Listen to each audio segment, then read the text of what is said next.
हमारे पास टॉपिक है Schrodinger wave equation.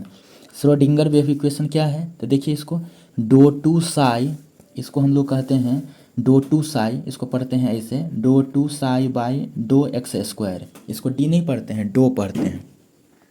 तो देखिए doh two psi by dough x square plus doh two psi by doh y square doh two psi by doh z square plus 8 pi square M by H square, small H है, H square into E minus U into psi बराबर 0। तो ये जो है Schrodinger wave equation है, जहाँ x Y Z इसमें दिखा उसको कहते हैं कार्टेशियन कोऑर्डिनेट्स, मतलब X Y Z axis. M है मास ऑफ इलेक्ट्रॉन, ई है total energy of electron, U है potential energy of electron, H है प्लैंक्स कांस्टेंट। इसका वैल्यू आप पढ़ते आए हैं 6.623 इंटू 10⁻⁻34 जूल सेकेंड। ये सब चीज़ आप पढ़ते हैं पहले से।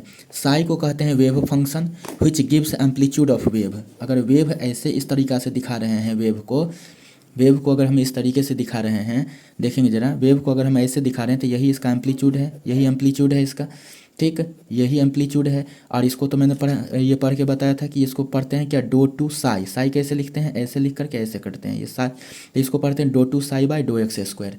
ये सब समझ गए, तो ये सब तो रफ है। तो देखिए यहाँ पर तो साई क्या हो गया, वेव फंक्शन हो गया जो एम्पलीट्यूड ऑफ वेव देता है, जबकि साई स्क्वायर क्या देता है, प्रोबेबिलिटी फंक्शन।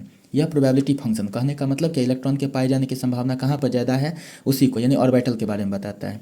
अब है for hydrogen atom. Hydrogen atom के लिए इक्वेशन जो है श्रोडिंगर वेव इक्वेशन को जो सॉल्व किया गया तो वो क्या आया, एच साई, एच का मतलब हाइड्रोजन हो गया, एच साई चाहे हैमिल्टोनियन इसको कह सकते हैं, एच साई बराबर ई साई, जहाँ पर एच है टोटल एनर्जी ऑपरेटर, ठीक है ना, इंथैल्पी के रूप में एनर्जी, ठीक है ना। तो यहाँ पर देखिए टोटल एनर्जी ऑपरेटर और एच से हैमिल्टोनियन, एल है या हैमिल्टोनियन, और इसका फार्मूला टी प्लस यू, जहाँ पर टी क्या है, कैनेटिक एनर्जी ऑपरेटर, और यू जो है हमारा पोटेंशियल एनर्जी ऑपरेटर है।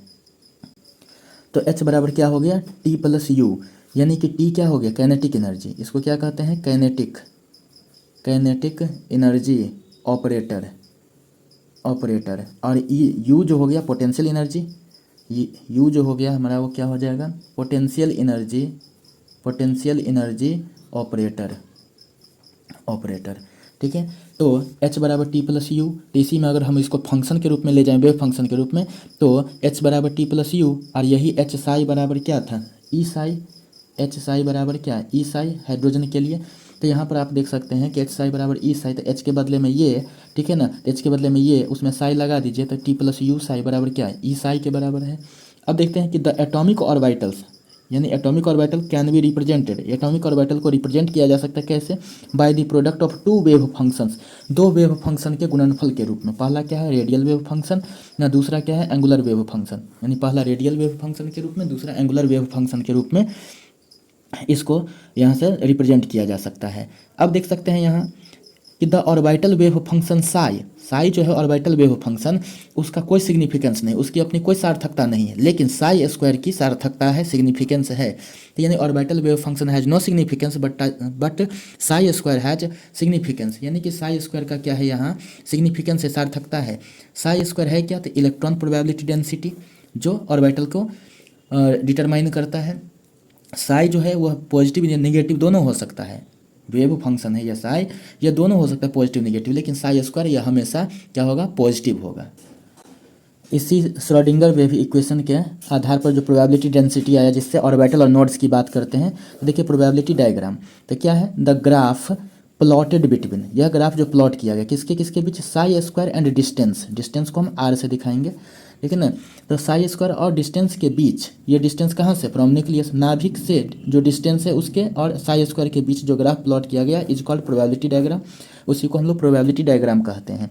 अब जैसे देखिए कि यहाँ पर साई इधर से आर, तो साई और आर, तो 1s ऑर्बिटल के लिए अगर हम देखते हैं तो बस देखिए ऊपर का ऊपर आ गया, इसको प्लस से दिखाया गया, लेकिन इसी को साई स्क्वायर भी अगर हम दिखाते हैं तो इसमें प्लस रहे चाहे माइनस रहे, उसमें तो ऑलवेज पॉजिटिव आता है।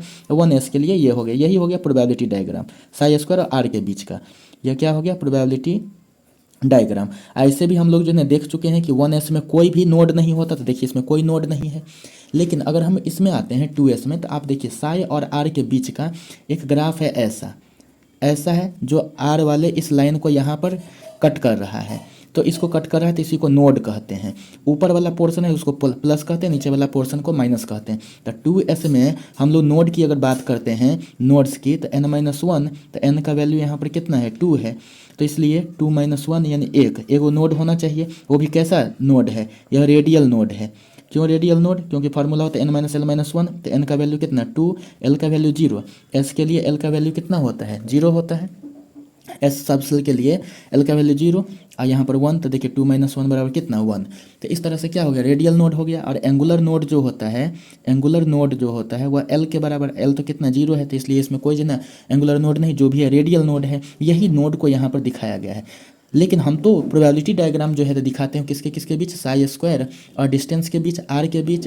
तो साई स्क्वायर का देखिए, साई स्क्वायर का ये एक्सिस और ये आर का, तो इसमें क्या होगा, साई भले ही प्लस माइनस हो सकता है लेकिन साई स्क्वायर ऑलवेज पॉजिटिव। तो ये ग्राफ जो नीचे है वो ऊपर से ऐसे चला गया, ये ऊपर ऐसे चला गया। तो ये ग्राफ अगर ऐसे गया तो ये देखिए कैसे हो गया ये वाला, और जो नीचे वाला पोर्शन था ये ऐसे ऊपर चला गया। लेकिन यहाँ पर फिर से देखिए एक नोड बना। तो कहने का मतलब क्या है कि जहाँ पर इलेक्ट्रॉन के पाए जाने की संभावना 0 होती है उसी को नोड कहते हैं। तो प्रोबेबिलिटी डायग्राम से भी हम लोग देख लिए यहाँ कि कैसे नोड और ऑर्बिटल की बात।